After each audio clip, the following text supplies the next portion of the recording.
Joining us on the phone, ESPN's boxing insider Dan Rayfield. Dan, you've long said you'll only believe this fight will happen when it happens. How optimistic are you about it right now?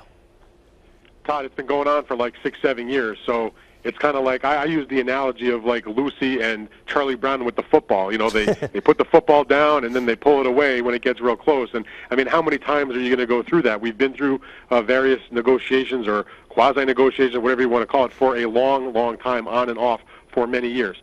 Now, that being said, I would say that right now they are as close as they've ever been, other than in 2009, early 2010, when they had agreed to every single aspect of the fight, with the lone exception of the drug testing protocol. Mayweather wanted one thing, Pacquiao didn't want to do it the way he wanted to do it, and it ended up falling apart.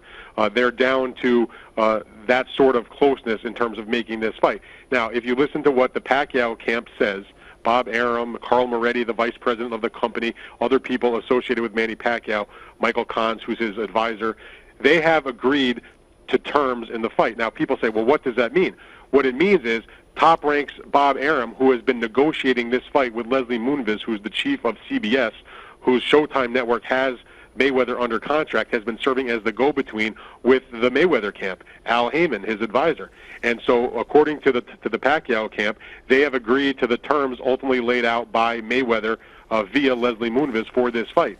So they claim that their side is done. They've agreed to things that are important, such as the kind of drug testing, agreed to the date, agreed to the venue, agreed to all kinds of different aspects, supposedly agreed to the purse split, which would be 60-40 in favor of Mayweather. And so now it's up to Floyd Mayweather, I guess, to decide whether he's going to accept those terms, apparently that he's the one, or his camp laid out in the first place.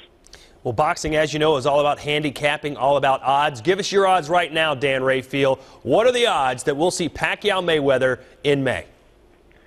Listen, I want to see this fight as much as anybody. I've been covering this whole thing for a long, long time, since it first started. I'm a fan as well as a reporter. I want to see the fight like everybody. That said, I'm not going to get my hopes up. I think there's a chance it could happen, but I'm on record in various platforms saying that I am skeptical, and I do not believe it's going to happen, and I hope that I'm wrong.